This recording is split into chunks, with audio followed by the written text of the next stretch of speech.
Hello everyone. आज हम करेंगे क्लास 9th का 14th chapter and a very very important one, that is statistics. Statistics है क्या, क्या ज़रूरत है इसको पढ़ने की? बहुत सारी चीज़ें होती हैं and probably one of the most important topics in mathematics is the statistics.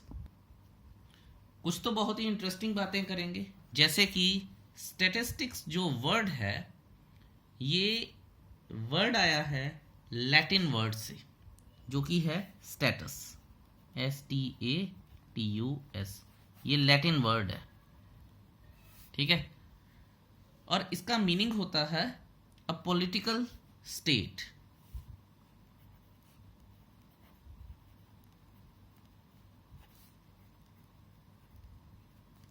ठीक है जी।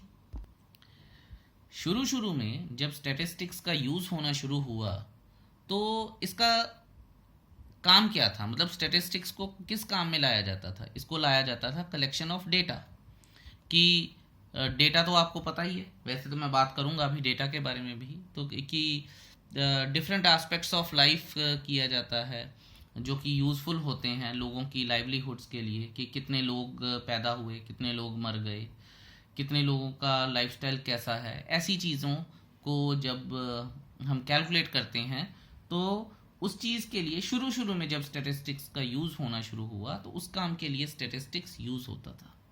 अब एक बड़ी ही इंपॉर्टेंट टर्म है डेटा, ठीक है। वैसे तो डेटा सभी को पता है कि डेटा क्या होता है, लेकिन फिर भी इसका एग्जैक्ट मीनिंग अगर हम ढूंढने की सोचें तो कई बार हमें डिफ़िकल्टी आ जाती है कि डेटा होता क्या है, ठीक है। सो बात करते हैं कि डेटा है क्या है।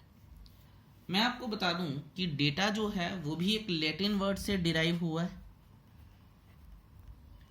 और वो वर्ड है डेटम, ठीक है। मैं आपको बता दूं कि डेटा जो है, डेटम जो है, ये सिंगुलर है, ठीक है। लैटिन है पर सिंगुलर है। इसकी प्लूरल फॉर्म जो होती है, इसकी जो प्लूरल फॉर्म है वो क्या है? वो डेटा है। तो datum is the singular and data is plural. लेकिन मुद्दा यही है कि डेटा है क्या। तो देखिए, और आप इस बात को अग्री भी करेंगे कि शुरू में, या शुरू की बात अभी हम नहीं करते हैं, या अगर हम बात करें कि हमारी लाइफ में कितनी सारी न्यूमेरिकल फिगर्स होती हैं या कितनी सारी चीज़ें होती हैं जो हम डेली वी कम अक्रॉस। कैसे? देखिए, जैसे हमने न्यूज़ पढ़ी तो शेयर मार्केट ऊपर गई नीचे आई, ये एक डेटा है। इतने लोग पैदा हुए, इतने लोग मर गए, ये एक डेटा है। इतने लोगों ने इंजीनियरिंग की परीक्षा यानी एग्ज़ाम पास कर लिया, ये एक डेटा है। मेडिकल का एग्ज़ाम पास कर लिया, ये एक डेटा है। सो कितने सारे डेटास होते हैं। तो इनमें ये जो सारे डेटा हैं इनको क्या कहते हैं, ठीक है। ये मेरे कहने का मतलब है कि ये कंप्राइज किस चीज़ से होते हैं। There are so many numerical figures, ठीक है। There are so many numerical figures and there are tables. अलग से टेबुलर फॉर्म में टेबल्स बनते हैं, ग्राफ बनते हैं। ये सारे क्या हैं? ये फॉर्म ऑफ डेटा हैं। किस कंपनी ने कितना प्रॉफिट कमाया, कितना लॉस हुआ, किसका कितना एक्सपेंडिचर है, किस शहर का कितना टेम्परेचर है, आज कितना है, कल कितना था, कितनी रेनफॉल हुई, ठीक है। एज अ कंट्री कौन सी कंट्री अच्छा कर रही है, इकोनॉमिकली कैसे स्ट्रांग है। ये सारी चीज़ें क्या हैं? ये सारी चीज़ें डेटा ही तो बताता है, ठीक है।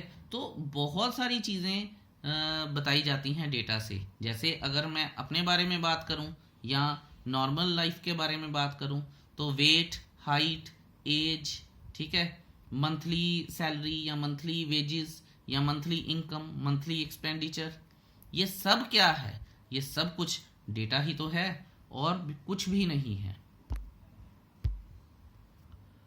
और अब आप ये देखिए कि इस डेटा के बेसिस पे ही, चाहे वो घर है, कोई कंपनी है, कोई कंट्री है, या कोई भी ऑर्गेनाइजेशन है, वो अपनी स्ट्रेटेजीज को तैयार करती है। ठीक है, कि आगे हमने कैसा एक्सपेंडिचर करना है, कैसा प्रॉफिट लेके आना है, क्या करना है, क्या नहीं करना है, ये सारा कुछ ये हमारा किस चीज़ पे डिपेंड करता है, ये हमारा जो हमारे पास डेटा होता है उसी के ऊपर डिपेंड करता है। जैसे आप अपने घर में भी देखते होंगे कि आपके फादर या मदर या जो भी घर पे फाइनेंसेस हैंडल करते हैं, वो ये देखते हैं कि पहले हमारा खर्चा यहाँ हो गया, अब हमें यहाँ नहीं करना, यहाँ करना है, तो वो प्रीवियस चीज़ों को ध्यान में रख के ही अगली चीज़ों का पॉलिसी वगैरह तैयार करते हैं। So that is with the help of data. अब बच्चों का क्वेश्चन आता है कि सर ठीक है, आपने डेटा के बारे में बता दिया, थोड़ा सा स्टैट्स के बारे में भी यानी स्टेटिस्टिक्स के बारे में बता दिया, लेकिन how statistics is helpful in dealing with the data.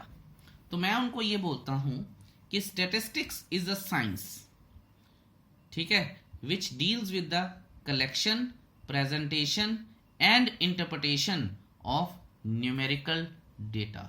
I hope आप मेरी बात समझे होंगे कि हमने कलेक्ट भी किया, हमने प्रेजेंट भी किया, प्रेजेंटेशन, हमने एनालाइज भी किया,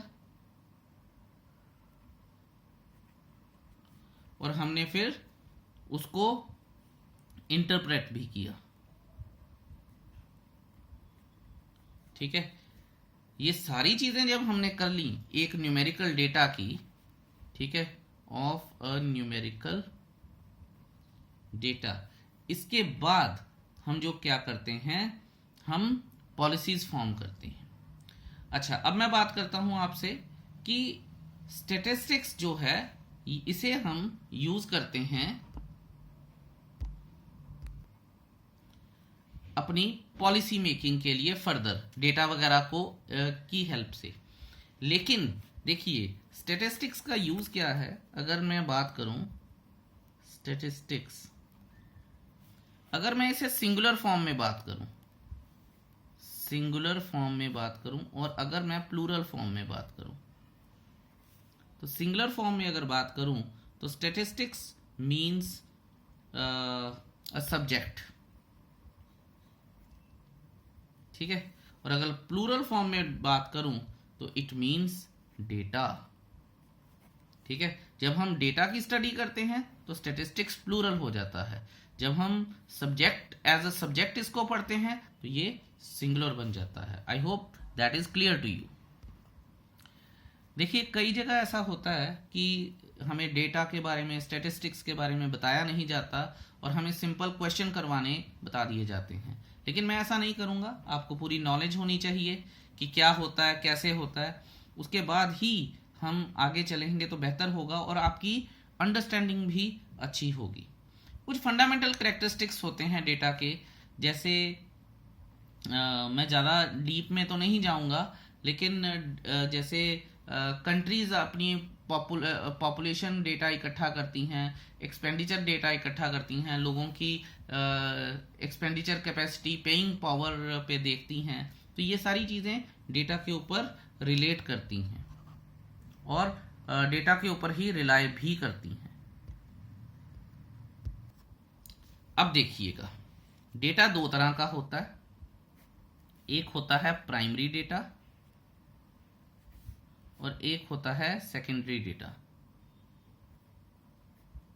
ठीक है, अब प्राइमरी डेटा क्या है, देखिए प्राइमरी डेटा होता है when the information is collected, ठीक है, बाय अ पर्सन, वो कोई भी बंदा हो जिसे अपॉइंट किया जाता है, ठीक है, इन्वेस्टिगेटर्स बोलते हैं वैसे हम उन्हें। When the information is collected by an investigator, ठीक है, हिमसेल्फ और herself with a definite objective in her और his mind, the data obtained is called primary data. मैंने क्या बोला है, मैंने ये बोला है कि जब डेटा इकट्ठा किया जाता है किसी इन्वेस्टिगेटर की हेल्प से और पर्टिकुलर टारगेट होता है, जैसे अगर आपको याद हो या पता हो तो पॉपुलेशन सेंसस होता है। पॉपुलेशन सेंसस का मतलब क्या है कि हमें ये देखना है कि कितनी पॉपुलेशन एक देश में बढ़ी है या कम हुई है, तो एक पर्टिकुलर टारगेट हो गया ना, उस टारगेट को जब देखते हुए डेटा इकट्ठा किया जाता है तो उसे बोला जाता है प्राइमरी डेटा। ऑलराइट, अब सेकेंडरी डेटा क्या है? ठीक है, ये भी बड़ा इंटरेस्टिंग है। सेकेंडरी डेटा होता है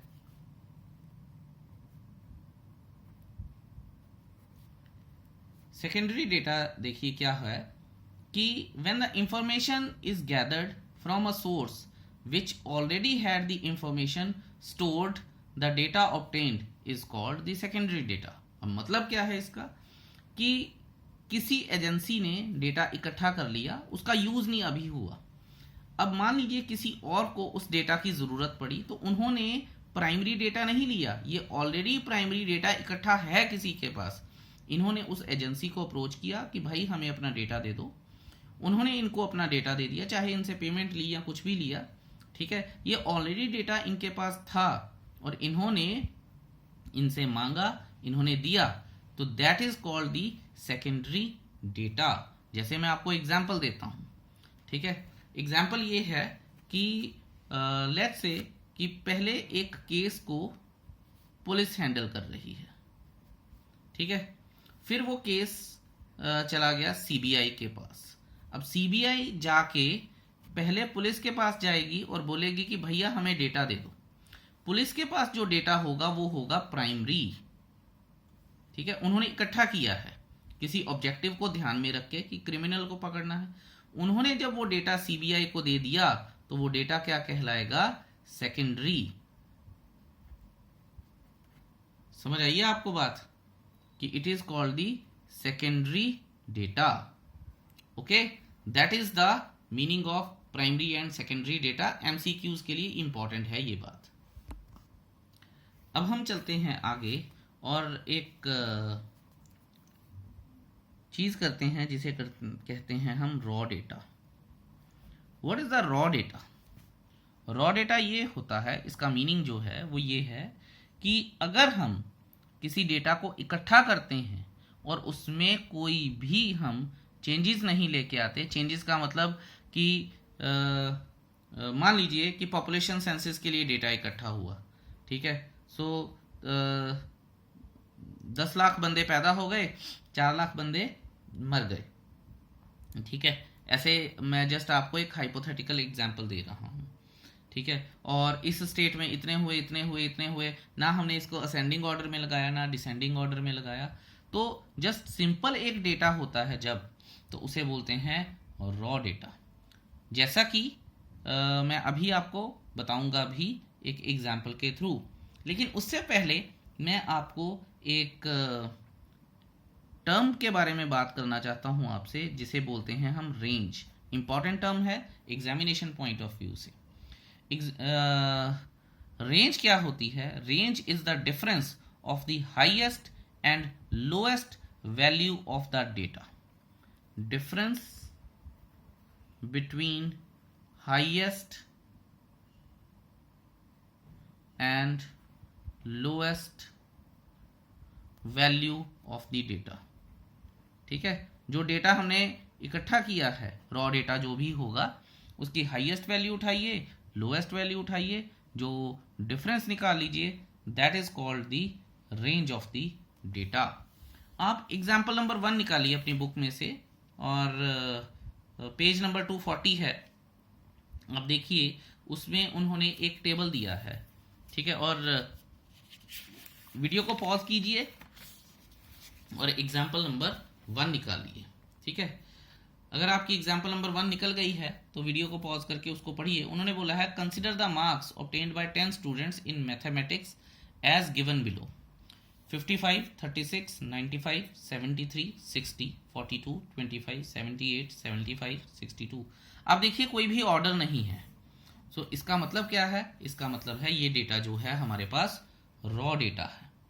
अगर अब हम इसे, जैसा कि आगे उन्होंने किया भी है, अगर हम इसे एक असेंडिंग या डिसेंडिंग फॉर्म में लगाते हैं, ठीक है, तो जैसा इन्होंने असेंडिंग ऑर्डर में लगाया है, तो अगर हम इसे असेंडिंग ऑर्डर में लगाते हैं, ठीक है, तो इसको हमने थोड़ा सा प्रोसेस कर दिया है। अब ये रॉ डेटा नहीं रहा। आप समझ रहे हैं मेरी बात को? अब ये रॉ डेटा नहीं रहा। ओके, अगर ये रॉ डेटा नहीं रहा तो उसके बाद हमने हाईएस्ट वैल्यू और लोएस्ट वैल्यू में से डिफरेंस निकाल लिया। हाईएस्ट वैल्यू इसकी 95 है, लोएस्ट वैल्यू 25 है, 70। इट इज कॉल्ड दी, जैसा मैं अभी आपको बता के आया हूं, रेंज ऑफ द डेटा। अच्छा,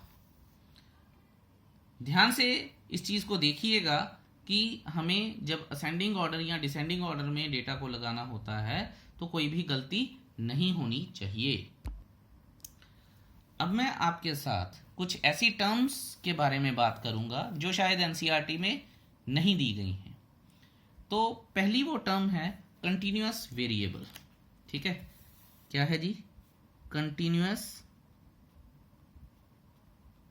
वेरिएबल। अब ये कंटिन्यूअस वेरिएबल क्या है? देखिए, हम अभी रेंज पढ़ के आए हैं। रेंज क्या है? हाईएस्ट एंड लोएस्ट वैल्यू के बीच का जो डिस्टेंस है। ठीक है, अब ये है क्या कि कोई भी वेरिएबल, ठीक है, या मैं सीधी सीधी बात करूं कि अगर हाईएस्ट और लोएस्ट वैल्यू के बीच में कोई भी न्यूमेरिकल वैल्यू आ जाती है, मैं भी आपको बताता हूं, कोई भी न्यूमेरिकल वैल्यू आ जाती है, उसे बोलते हैं कंटिन्यूअस वेरिएबल। बात करते हैं इसके बारे में। अभी किसी कंपनी में काम करते हैं लोग, तो जो लोएस्ट सैलरी है वो 10,000 है, जो हाईएस्ट सैलरी है वो 75,000 है। ठीक है, अब हम बात, इसके बीच में जो रेंज आई वो 65,000 की आई। ठीक है, कहने का मतलब ये है, ये रेंज हो गई। लेकिन 10,000 से 75,000 के बीच में अब अगर इसमें कोई भी वैल्यू, मान लीजिए कि कोई मैनेजर है, उसकी सैलरी लेट्स से 40,000 है, तो ये क्या आएगा फिर? ये कंटिन्यूअस वेरिएबल का एक फॉर्म बन जाएगा। I hope that is clear to you. ये जस्ट समझने के लिए है, कभी आपको पता होना चाहिए कि कंटिन्यूअस वेरिएबल क्या होते हैं। इसके बाद हम करेंगे डिस्क्रीट वेरिएबल। अब हम बात करते हैं डिसकंटिन्यूअस या फिर डिस्क्रीट वेरिएबल की। ठीक है, ये जस्ट पता होने चाहिए हमें, डिसकंटिन्यूअस और डिस्क्रीट वेरिएबल। देखिए, बड़ी सीधी सीधी बात है। मैंने जैसे बताया अभी आपको, रेंज के बीच में कुछ भी आ जाए, 10,150 रुपये 50 पैसे आ जाएं तो वो कंटिन्यूअस वेरिएबल बन जाएगा। लेकिन डिस्क्रीट वेरिएबल क्या है कि जब एक variable can not take all the possible values, ठीक है, ध्यान रखिएगा, जब एक variable can not take all the possible values between two values is called discontinuous और डिस्क्रीट। जैसे मैं आपको एग्जांपल बताता हूं, अभी हमने 10,000 और 75,000 की एग्जांपल ली।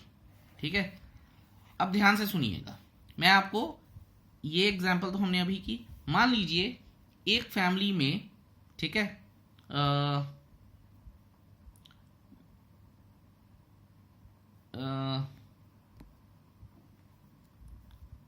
तीन लोग हैं और एक फैमिली में 7 लोग हैं।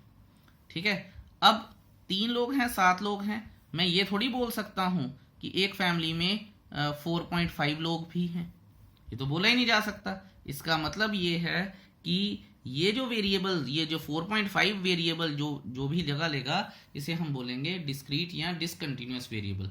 वेयर एज अगर हम इसकी बात करते कि अगर ऑल पॉसिबल वैल्यूज की बात करते तो फिर ये कंटिन्यूअस बन जाता। It's as simple as that. और बड़ा ही वेग सा और पर इजी सा कॉन्सेप्ट है, सो ज्यादा स्ट्रेस लेने की जरूरत नहीं है इस पे। ओके, देखिए अभी हमने किया रेंज, अब हम एक टर्म करेंगे वेरिएट। वेरिएट क्या है? वेरिएट होता है a particular value of a variable, a particular value of a variable is called the variate. अब ये सीन क्या है, बात कर लेते हैं जी। पर्टिकुलर वैल्यू, देखिए जैसे मैं आपको बता रहा हूं कि 10 लोग हैं, किसी का वेट 10 किलो है, किसी का 20 किलो है, किसी का 30 किलो है, किसी का 40 किलो है, किसी का 50 किलो है। रेंज क्या हो गई? Between 10 to 50। अगर मान लीजिए एक लड़का है लेट्स से राम एक लड़का है, उसका वेट 30 kg है, ठीक है। तो 30 kg इज अ वेरिएट, ठीक है, कि ये जो राम का वेट है 30 kg है, तो एक वेरिएबल की वैल्यू 30 kg आ गई, so that is called a variate. अब हम बात करते हैं फ्रीक्वेंसी की। फ्रीक्वेंसी क्या होती है?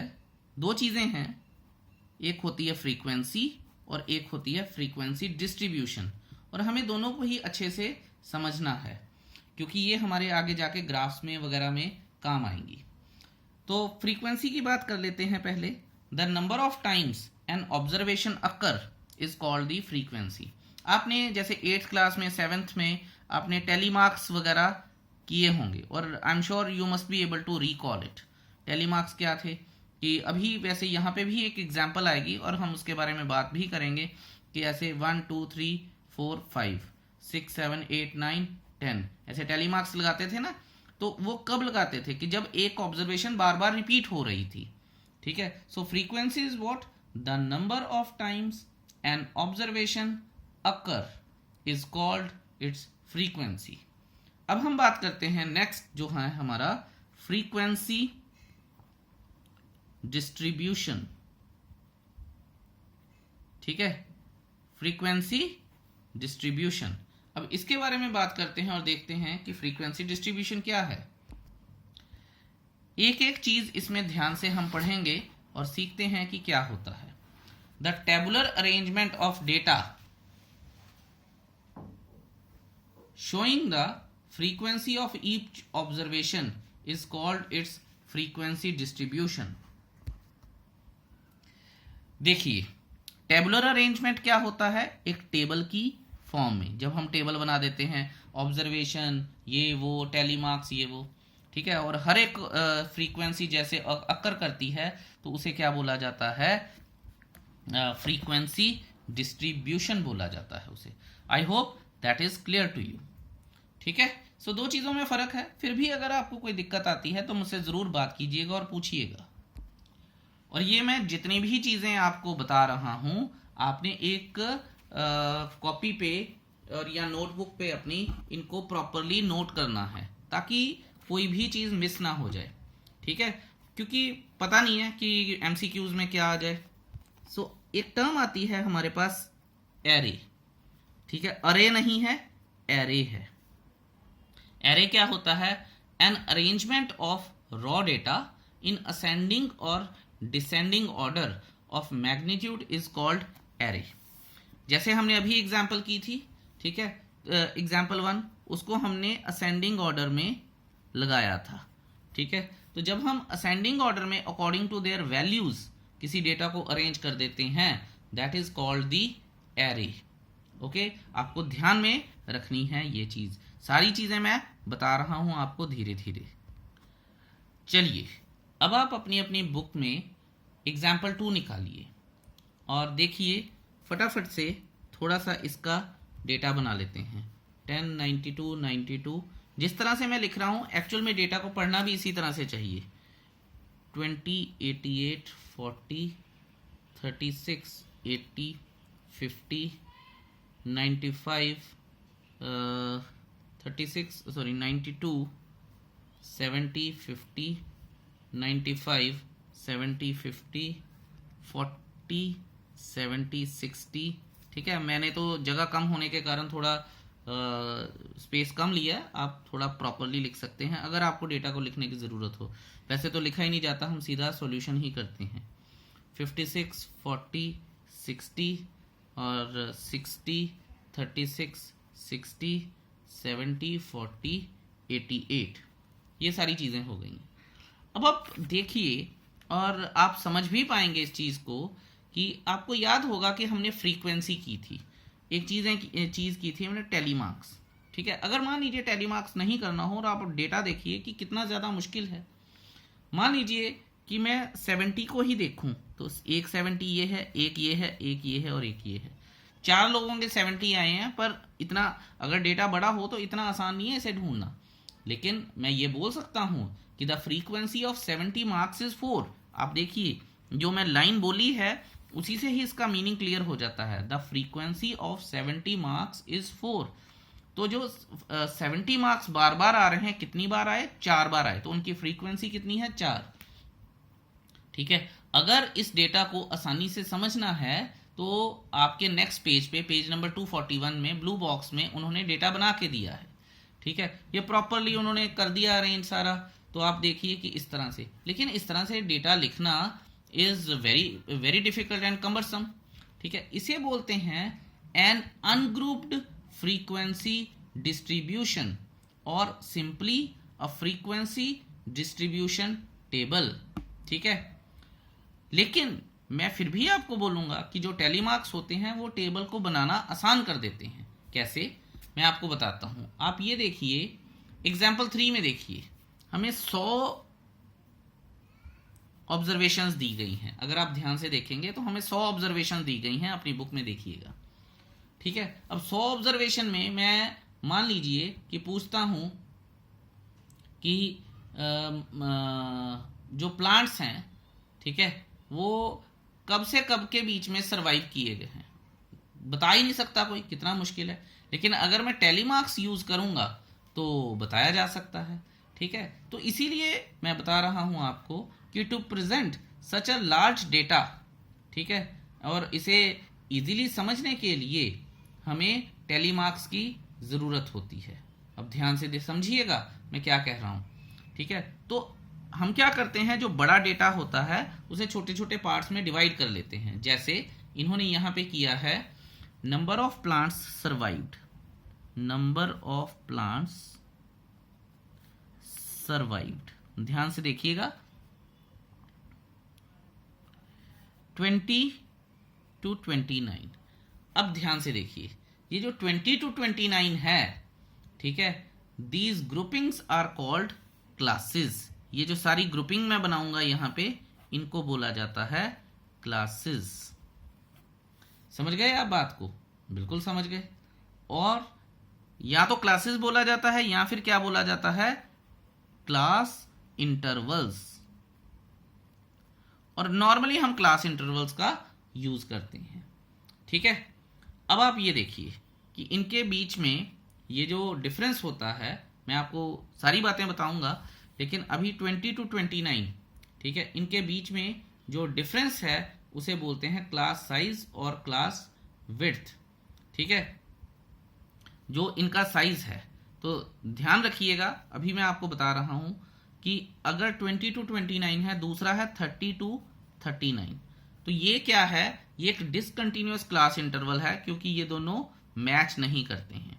और अगर डिसकंटिन्यूअस क्लास इंटरवल हो तो हमें क्या करना होता है, छोटे नंबर को और बड़े नंबर को दोनों को इंक्लूड करना होता है। सो 20, 21, 22, 23, 24, 25, 26, 27, 28, 29, तो ये 10 आ जाएंगे। सो 10 इज आर क्लास साइज या फिर क्लास विड्थ।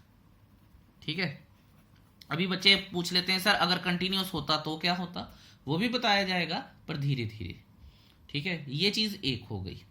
अब आप ये देखिए कि इसमें लोअर क्लास लिमिट, जो छोटी वैल्यू होगी वो लोअर क्लास लिमिट होगी, लोअर क्लास लिमिट, और जो बड़ी वैल्यू होगी वो होगी अपर क्लास लिमिट। ये आपको समझना है सारा कुछ। ठीक है, अच्छा, ये भी बात हो गई हमारे पास। इन सारी चीजों के बाद अब आप ये देखिए कि उन्होंने टैली मार्क्स लगाए हैं। आई एम श्योर आपको टैली मार्क्स करने आते होंगे, काउंट करना है। और जैसे 20 और 29 मैंने बताया है कि अगर डिसकंटिन्यूअस हो तो दोनों काउंट होते हैं, तो 20 और 29 दोनों काउंट करेंगे और उसके बाद हम उनकी वैल्यूज लिख देंगे। ठीक है, ये आप कर लीजिएगा, और अगर कोई प्रॉब्लम है तो मुझसे पूछिएगा। इसे जो हम बोलते हैं, ये जो डेटा बन के आया है, ठीक है, इसे बोला जाता है ग्रुप्ड फ्रीक्वेंसी डिस्ट्रीब्यूशन टेबल। और अब आप इसमें के ऊपर या इसके ऊपर कोई भी क्वेश्चन पूछा जाए तो आप बहुत ही ज़्यादा आसानी से बता सकते हैं। ठीक है, कोई भी परेशानी आपको नहीं होगी इसको या इसके ऊपर कोई भी क्वेश्चन का आंसर करने में। अब हम करते हैं example 4, again an easy one. उन्होंने बोला है let us consider the following frequency distribution table which gives the weight of 38 students. आपको अपनी अपनी बुक्स साथ में रखनी है। ठीक है, तो 38 स्टूडेंट्स का वेट दिया उन्होंने। आप देखिए कि 31 to 35 9 है, 36 to 40 5 है, 41 to 45 14 है, 46 to 50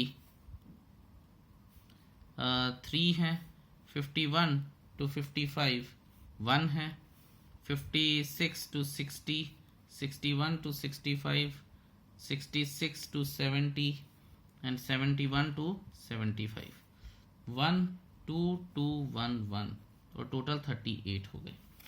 अब आप ये देखिए कि उन्होंने तो सिर्फ इतना बोला है। आगे अगर आप ये देखिए कि अगर दो नए स्टूडेंट कहता है कि हम इसमें एडमिट कर देते हैं, ये डेटा हमें दिया है, दो नए स्टूडेंट्स हम एडमिट कर देते हैं जिनका वेट 35.5 है एंड 40.5 है।